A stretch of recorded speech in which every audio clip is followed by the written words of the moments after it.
C'est un aliment du quotidien dont nul n'imaginerait se passer dans les rues de Yaoundé.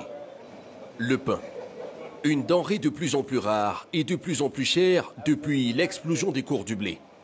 Mais ici, dans les fours de cette boulangerie, de nouvelles farines pourraient bientôt remplacer le blé. Bodic, s'il te plaît, de l'eau chaude. Pour faire son pain, Hervé Nyama a décidé de miser sur un nouvel ingrédient. Le manioc, mélangé ici à une farine de patates douces. Des tubercules, d'ordinaire consommés, non transformés dans les plats traditionnels camerounais. La farine de patates et de manioc se manipule facilement, comme la farine de blé. On peut le manger sans avoir de problème. Par contre, nous avons une qualité de personnes ici dehors qui ne peuvent pas manger le blé. Pourquoi on dit? Parce que le blé a un produit, une substance qu'on appelle le gluten. Le manioc made in Cameroun, utilisé comme alternative au blé importé. Jusqu'alors, Hervé et sa hiérarchie n'y avaient même pas pensé. Mais la hausse du prix du sac de farine de blé a tout changé. Il est passé en quelques jours d'un peu moins de 30 € à environ 40 € les 50 kg.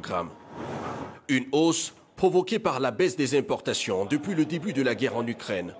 D'où l'apparition de ces nouveaux pains à la patate et au manioc.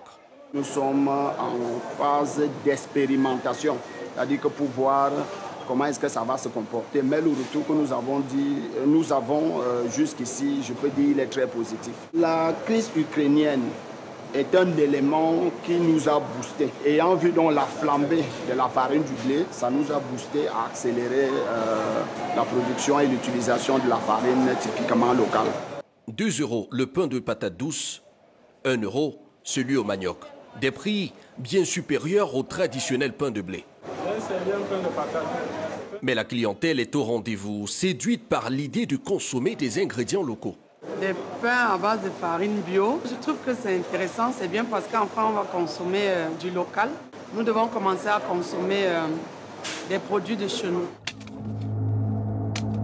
Le manioc pourrait-il à terme définitivement remplacer le blé? Certains producteurs en rêvent.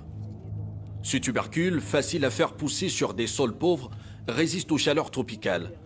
Mais il est vulnérable à certaines maladies comme la mosaïque du manioc ou la striure brune, qui peuvent décimer toute une récolte. Pour 22 000 hectares de terres cultivées, le Cameroun produit environ 5 millions de tonnes de manioc chaque année, dont d'énormes plantations comme celle-ci, à une centaine de kilomètres de la capitale. Il faut bien nettoyer avant de récolter. Depuis 2014, Rose Alima cultive le tubercule dans ses 140 hectares de plantation. Une production abondante à chaque récolte, malgré le manque de machines agricoles sophistiquées. Elle voit la flambée des cours du blé comme une aubaine pour les milliers de cultivateurs comme elle.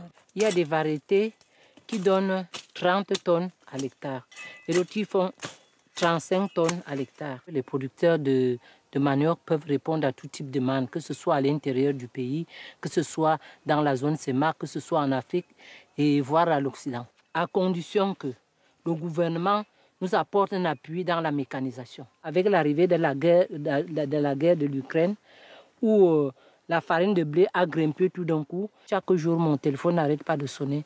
Madame, est-ce que vous pouvez me livrer 10 tonnes de farine de manioc? Est-ce que vous pouvez me livrer 20 tonnes de farine de manioc? Nous pouvons faire booster l'économie du Cameroun en cultivant le manioc. La culture du manioc était déjà en plein boom dans de nombreux pays en Afrique avant la crise ukrainienne. La FAO a bien alerté sur des risques d'appauvrissement des sols liés à sa monoculture intensive. Mais ces mises en garde n'ont pas freiné l'ardeur des producteurs locaux. Dans cette coopérative qui transforme des dizaines de tonnes de manioc en farine, le rythme s'est accéléré. Le procédé de fabrication reste encore presque entièrement manuel. Et les producteurs de manioc appellent de leur vœu une mécanisation qui leur ferait changer d'échelle de production. Par mois, quand on transforme, on peut avoir 5 tonnes, 3 tonnes. Si on a suffisamment de machines, le Cameroun n'aura pas un problème de farine de manioc. Ça va remplacer le blé facilement parce que beaucoup de gens vont comprendre et tout le monde va s'aligner à la farine du manioc. Le manioc, un ingrédient que cette autre coopérative entend rendre incontournable. La production d'Anastasie Obama s'arrache déjà au Cameroun comme à l'étranger. Avec la farine de manioc, on fait le pain, on fait les gâteaux, on fait les beignets, on fait les biscuits, on fait même les liqueurs. Moi, mon manioc se mange dans le monde entier. Là, le manioc, la farine que vous voyez là, les moelleux que vous voyez là, ça part même aux États-Unis. Avec l'augmentation de la demande mondiale, les pays africains producteurs de manioc qui comptent déjà parmi leurs clients des grandes multinationales de l'alimentation peuvent espérer conquérir encore de nouveaux marchés.